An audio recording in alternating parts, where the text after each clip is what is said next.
Hello dear students, कैसे हैं आप लोग। उम्मीद करता हूं आप लोग बहुत ही अच्छे होंगे। आप लोगों के बीच में बहुत ही इंपॉर्टेंट वीडियो लेके आ रहा हूं आजकल, जिसका नाम है टेंस, जो आपको हर एक एग्जाम में, यहां तक बोर्ड एग्जाम में भी आपको काम आएगा। ठीक है, तो इसका हम जो है कुछ पार्ट आपके बीच अभी आपको अपलोड कर दिया, पार्ट 1, पार्ट 2 और पार्ट 3 करके। और ये जो वीडियो है पार्ट 4 वीडियो है। और पार्ट 4 वीडियो तक हमने, पार्ट 3 वीडियो तक हमने ये बताया है कि टेंस के बारे में बताया, टेंस है क्या। और इसके बाद बताया है कि टेंस के कितने भेद होते थे। टेंस के 3 भेद होते हैं, प्रेजेंट टेंस, पास्ट टेंस और फ्यूचर टेंस। 3 प्रकार के जो है टेंस होते हैं। इसमें हमने प्रेजेंट टेंस के 4 भेद जो होते हैं, पहला इंडिफिनिट, दूसरा कंटिन्यूअस, तीसरा परफेक्ट और चौथा परफेक्ट कंटिन्यूअस। तो हम इंडिफिनिट के अफर्मेटिव सेंटेंस तक, हम पार्ट 3 तक हमने बता दिया है। आज हम उससे आगे बताने वाले हैं, यानी इंडिफिनिट के अफर्मेटिव को छोड़कर बाकी जो सेंटेंस है, यानी निगेटिव सेंटेंस, इंट्रोगेटिव सेंटेंस और डबल फैमिली सेंटेंस को आज हम समझने वाले हैं बढ़िया से। तो क्या होता है निगेटिव सेंटेंस, क्या होता है इंट्रोगेटिव सेंटेंस और क्या होता है डबल फैमिली सेंटेंस, आज हम इसका प्रयोग आज हम समझेंगे। ओके, तो निगेटिव सेंटेंस का होता है कि जिस सेंटेंस में नहीं लगा रहता है उसको निगेटिव सेंटेंस कहते हैं। तो निगेटिव सेंटेंस बनाने के लिए हम सेंटेंस का ये फॉर्मेट को हम यूज करेंगे। क्या है, सब्जेक्ट प्लस डू या does plus note plus main verb का फर्स्ट फॉर्म प्लस ऑब्जेक्ट। याद करो, पिछले हम पार्ट 3 में हमने अफर्मेटिव सेंटेंस पढ़ाया था, उसका फॉर्मेट क्या था फॉर्मेट, सब्जेक्ट प्लस था मेन वर्ब का फर्स्ट फॉर्म प्लस एस या ईएस और प्लस ऑब्जेक्ट था। ये था आपका अफर्मेटिव का। पहले हम सब्जेक्ट रखते थे, फिर मेन वर्ब का फर्स्ट फॉर्म प्लस एस या ईएस प्लस ऑब्जेक्ट। और मेन वर्ब के फर्स्ट फॉर्म में एस या एस का प्रयोग कब होता था, जब मेरा सब्जेक्ट जो है थर्ड पर्सन सिंगुलर नंबर होता था, तो तब उसके मेन वर्ब में एस या एस का प्रयोग होता था, अन्यथा नहीं करते थे। अगर थर्ड पर्सन सिंगुलर नंबर को छोड़ के बाकी कोई भी सब्जेक्ट होता था तो उसके साथ हम मेन वर्ब में एस या एस का प्रयोग नहीं करते थे। ठीक है, लेकिन अब यहाँ पर क्या है कि यहाँ पर देखो डू या डज जुड़ गया, नोट जुड़ गया और मेन वर्ब के फर्स्ट फॉर्म में एस या एस का प्रयोग नहीं हुआ है। इसका मतलब ये समझे कि अगर निगेटिव सेंटेंस अगर हमें बनाना है ट्रांसलेशन, तो हमें ये ध्यान रखना है कि हमें हेल्पिंग वर्ब यानी डू या डज का प्रयोग करना है और मेन वर्ब में एस या एस का प्रयोग नहीं करना है। लेकिन जब हमारा अफर्मेटिव सेंटेंस रहेगा तो डू या डज का प्रयोग नहीं करना है और मेन वर्ब के फर्स्ट फॉर्म में एस या एस का प्रयोग करना है। इसलिए हम कुछ नोट्स यहाँ पर लिखा है। क्या लिखा है, पहला, अफर्मेटिव सेंटेंस को छोड़कर, यानी जो सेंटेंस हमने पार्ट 3 में अभी तक पढ़ा है, पार्ट 3 में अफर्मेटिव सेंटेंस में, उस सेंटेंस को छोड़कर सभी के साथ हेल्पिंग वर्ब में डू या डज का प्रयोग होगा। ठीक है, ये करेंगे। ठीक है, यानी आपका जो अफर्मेटिव सेंटेंस है उसको बाकी को छोड़ के बाकी जो सेंटेंस रहेगा,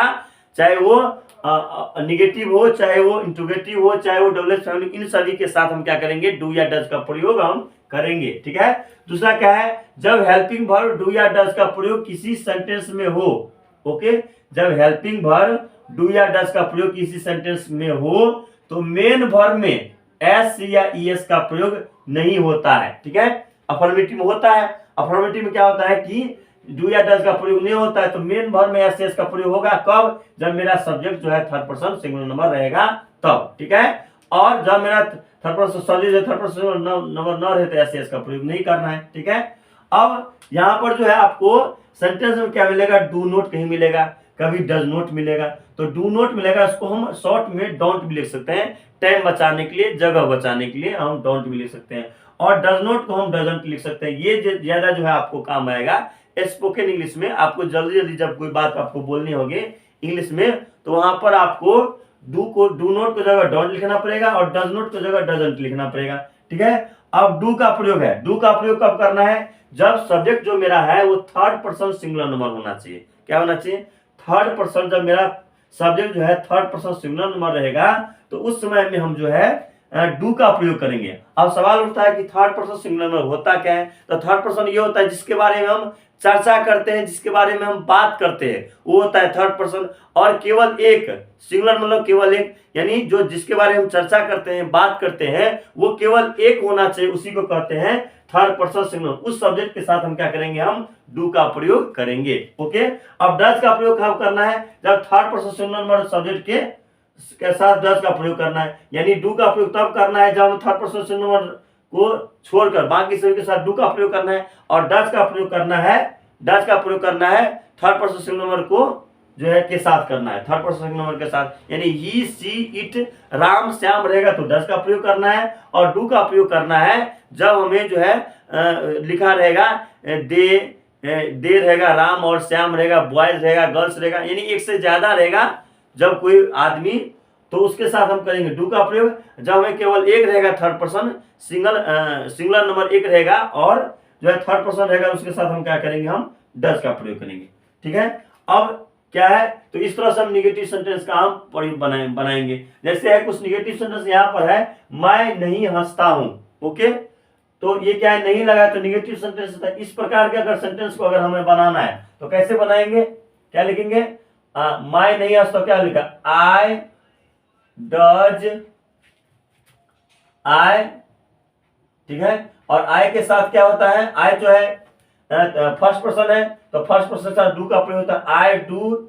इसके बाद नोट, देखो सब्जेक्ट लिखेंगे आई, इसका डू का प्रयोग होगा, इसका नोट का प्रयोग होगा, इसका हंसना क्या होगा, लाफ, तो LAUGH, I do not laugh. इस तरह से हम मैं नहीं हंसता को बनाऊंगा। अब वह नहीं जाती है, कैसे बनाएंगे, वह नहीं जाती है तो वह का क्या होगा, सी, क्या हो जाएगा, सी। ठीक है, अब सी जो है थर्ड पर्सन सिंगुलर नंबर है, और सी के साथ अगर थर्ड पर्सन सिंगुलर नंबर हो तो क्या करते हैं, सी के साथ डज का प्रयोग होता है, सी डज।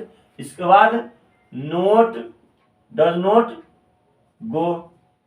ठीक है, सी डज नोट गो। राम नहीं सोता है, राम क्या है, थर्ड पर्सन सिंगुलर नंबर, और थर्ड पर्सन सिंगुलर नंबर के साथ क्या करते हैं, डज का प्रयोग करते हैं, तो सी डज, ठीक है, not sleep, she does not sleep. उसी तरह से वह तुम्हें पसंद नहीं करता है। ठीक है, कैसे बनाएंगे, वह तुम्हें पसंद नहीं करता है, वह क्या है, सिंगुलर नंबर है। ठीक है, थर्ड पर्सन, तो क्या करेंगे, ही सी। ठीक है, सी ही डज नोट, ही के साथ डज का प्रयोग होता है, डज नोट। ठीक है, लाइक। ठीक है, और पसंद का क्या होगा, यू, पसंद का लाइक होता है, और तुम्हें क्या होगा, you, he does not like you. तो इस तरह से हम निगेटिव सेंटेंस का हम ट्रांसलेशन बनाएंगे। अब हम आगे अगले सेंटेंस को समझते हैं, इंट्रोगेटिव अफर्मेटिव सेंटेंस, यानी जिसमें जिसके स्टार्टिंग में क्या लगा हो। ठीक है, और जिसका आंसर अगर क्या लगाने से इसका आंसर हाँ या ना में आंसर दे, यस या नो में देना पड़े, उसको बोलते हैं इंट्रोगेटिव, और अफर्मेटिव जिसमें नहीं नहीं लगा रहेगा।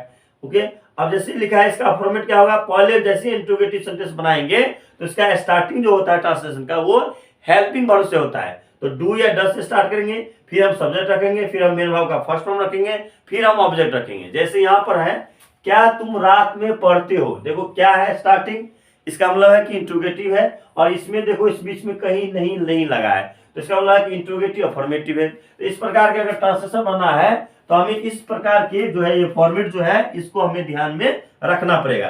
तो अब सबसे पहले हम हेल्पिंग वर्ब को रखेंगे, हेल्पिंग वर्ब डू या डज लगाएंगे। अब देखो यहाँ पर क्या तुम रात में पढ़ते हो, अब इसको इसमें डू लगाए कि डज लगाए, कैसे पता चलेगा, हमें सब्जेक्ट से पता लगेगा। सब्जेक्ट क्या है, तुम का इंग्लिश क्या होता है, यू, और यू के साथ क्या होता है, डू का प्रयोग कि डज का प्रयोग, डू का प्रयोग होता है। तो क्या लगाएंगे, पहले डू लगाएंगे, डू। इसके बाद क्या लगाएंगे, यू, डू यू। ठीक है, डू यू हो गया, डू यू। इसके बाद पढ़ना क्या होता है, रीड या स्टडी भी लिख सकते हैं, रीड या स्टडी दोनों लिख सकते हो, रीड या स्टडी। ठीक है, ठीक है। अब रात में तो एट नाइट हो गया। तो इस तरह से हम जो है ये फिफ्थ ट्रांसलेशन हो गया। अब सिक्स्थ ट्रांसलेशन क्या है, क्या प्रिंस प्रतिदिन स्कूल जाता है, क्या प्रिंस, यहाँ पर देखो निगेटिव सेंटेंस है कहीं नहीं है, नहीं लगाया, तो इसका मतलब क्या है, निगेटिव अफर्मेटिव, इंट्रोगेटिव अफर्मेटिव है।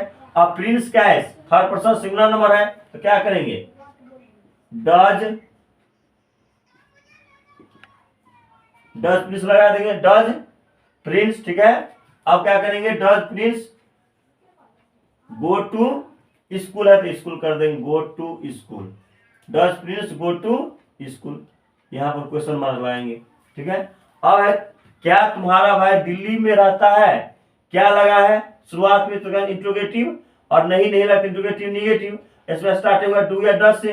अब तुम्हारा भाई तो थर्ड पर्सन सिंगुलर है तो क्या लगाएंगे, डज का प्रयोग करेंगे, डज का प्रयोग करेंगे। Does your brother, does your brother, does your brother, ठीक है। अब live, live in Delhi, live in Delhi हो गया, ठीक है। यहाँ देखो इस फॉर्मेट का यूज हो रहा है, पहले डू या डज का प्रयोग करेंगे, डू या डज का प्रयोग, फिर सब्जेक्ट, सब्जेक्ट तुम्हारा भाई, तुम्हारा भाई का योर ब्रदर, इसके बाद मेन वर्ब का फर्स्ट फॉर्म तो रहना है, मेन वर्ब लिव हो गया, इसके बाद दिल्ली में तो इन दिल्ली ऑब्जेक्ट हो गया, ठीक है। तो इस तरह से हो गया मेरा। अब आठवां क्या है, क्या वे लोग व्यायाम नहीं करती, ये निगेटिव है, इंट्रोगेटिव निगेटिव। जब इंट्रोगेटिव निगेटिव सेंटेंस बनाना तो इस प्रकार के फॉर्मेट को हम ध्यान में रखेंगे, कुछ नहीं, दोनों में कोई अंतर नहीं, बस नोट लिखना है और कुछ नहीं। इसमें देखो डू या does plus subject plus main verb का फर्स्ट प्लस ऑब्जेक्ट सेम का सेम है, बस क्या है नोट इसमें जुड़ा है, सब्जेक्ट के बाद नोट लिखना है और बाकी का सेम निगेटिव सेंटेंस में, निगेटिव सेंटेंस जिसमें जिसमें नहीं लगा हो। अब देखो यहाँ पर क्या वे लोग व्यायाम नहीं करते हैं, इसमें देखो नहीं लगा है, इसका मतलब है कि ये क्या है, और क्या भी स्टार्ट इंट्रोगेटिव निगेटिव है। तो इस प्रकार ट्रांसलेशन बनाएंगे तो सबसे पहले ये ध्यान में रखना है कि डू का प्रयोग करना है कि डज का प्रयोग करना है। तो डू का देखो यहाँ वे लोग है, वे लोग क्या हुआ, थर्ड पर्सन प्लूरल नंबर हुआ, ठीक है। तो थर्ड पर्सन प्लूरल नंबर के साथ क्या होता है, डू का प्रयोग होता है, डज का प्रयोग नहीं होता है। तो क्या लगाएंगे, पहले डू लगाएंगे, डू, इसके बाद वे लोग का डू दे हो गया, डू दे, ठीक है, डू दे, इसके बाद डू दे नोट, करना का क्या, टेक एक्सरसाइज, एक्सरसाइज व्यायाम करना का take exercise, take exercise, take exercise हो गई, ठीक है। तो क्या वे लोग व्यायाम नहीं करते, do they not take exercise, do they not take exercise. अब लिखा है क्या राजेश बाजार नहीं जाता है, क्या हो जाएगा, क्या राजेश, तो does Rajesh, does Rajesh, does Rajesh, ठीक है, नोट, क्योंकि पहले डू या डज का प्रयोग करना है, फिर सब्जेक्ट, फिर नोट का, तो नोट का प्रयोग हो गया, इस पर मेन वर्ब का फर्स्ट फॉर्म। अब जाना है मेन वर्ब का फर्स्ट, तो do Rajesh not go to market ना, तो do not go to market, ये हो गया आपका क्या राजेश बाजार नहीं जाता, does Rajesh not go to market, ठीक है। अब यहाँ पर हम बताए हैं अभी कि यहाँ पर जो है, अब देखो यहाँ पर क्या तुम लोग क्रिकेट नहीं खेलते हो, क्या कैसे बनाएंगे, क्या तुम लोग क्रिकेट नहीं खेलते हो, तो क्या करेंगे, तुम लोग है, तुम लोग का इंग्लिश क्या होता है, यू, तो यू के साथ क्या होता है, डू का प्रयोग होता है, डू यू, ठीक है, डू यू नोट, खेलना क्या होता है, प्ले, खेलने play, do you note play in the cricket नहीं होता, do you note play cricket, do you note play cricket हो गया। तो इस प्रकार से ये हो गया इंट्रोगेटिव सेंटेंस का, इंट्रोगेटिव निगेटिव सेंटेंस का। तो अगर हमें निगेटिव सेंटेंस का बनाना है तो ये फॉर्मेट का यूज करना है, अगर हमें इंट्रोगेटिव अफर्मेटिव करना है तो ये सेंटेंस का यूज करना है, और हमें इंट्रोगेटिव निगेटिव सेंटेंस तो ये फॉर्मेट का यूज करना है। अब हम समझते हैं double S family affirmative sentence का यूज कैसे करना है, कब करना है, जब हमें डबल एस फैमिली हो, डबल एस फैमिली का यूज करेंगे, फिर डू या डज का प्रयोग करेंगे, फिर सब्जेक्ट का यूज करेंगे, फिर मेन वर्ब का फर्स्ट फॉर्म फॉर यूज करेंगे, इसके बाद ऑब्जेक्ट का यूज करेंगे। अब इसी प्रकार इधर जैसे है आप क्या करते हैं, तो क्या है, कौन है, कहाँ है, ये सब क्या हुआ, डबल एस फैमिली सेंटेंस हुआ। इसका अगर बनाना तो सबसे पहले क्या करेंगे, डबल एस फैमिली लिखेंगे। तो आप क्या करते हैं, डबल एस फैमिली क्या है, क्या क्या क्या आता है, व्हाट, व्हाट लिख देंगे, ठीक है, what do you, what do you, what do you do, what do you do हो गया। वह कौन से वर्ग में पढ़ता है, ठीक है, क्या हो जाएगा, which, which class do you read, which class do you read हो गया। राम कहाँ रहता है, क्या हो जाएगा, where, where does Ram, where does Ram live, ये हो गया, ठीक है। हम लोग स्कूल क्यों जाते हैं, क्या हो जाएगा, why, why do we, why do we go to school, why do we go to school, ठीक है, क्यों जाते हैं। अब देखो वे लोग झूठ क्यों नहीं बोलती है, double S family negative sentence क्योंकि नहीं जुड़ा है। अब इस प्रकार के अगर सेंटेंस बनाना है तो ये याद रखना है, डब्ल्यू फैमिली, फिर डू या डज का प्रयोग, फिर सब्जेक्ट का प्रयोग, फिर नोट का प्रयोग, फिर मेन का फर्स्ट फॉर्म प्लस ऑब्जेक्ट का यूज करना है। जैसे देखो वे लोग झूठ क्यों नहीं बोलते, तो क्या हो जाएगा, पहले क्यों का इंग्लिश पहले वाई लिख देंगे, वाई, इसके बाद वे लोग है तो दे का यूज होता है, दे के साथ डू का प्रयोग होता है, why do they, why do they, ठीक है। झूठ बोलना क्या होता है, tell a lie, why do they not tell a lie, tell a lie, tell a lie हो गया, ओके। अब है राम और श्याम कैसे नहीं पढ़ते हैं, ठीक है। इसको जो है आप कमेंट में इसका जवाब दीजिए, इसका क्या हो सकता है इसका आंसर, ठीक है। राम और श्याम कैसे नहीं पढ़ते, इस फॉर्मेट का यूज करना है। अगर इस फॉर्मेट का आप यूज करोगे तो आप ये बन जाएगा, ठीक है। तो अभी आज हमने चर्चा किया है क्या सेंटेंस का, अफर्मेटिव सेंटेंस को छोड़ के, ठीक है।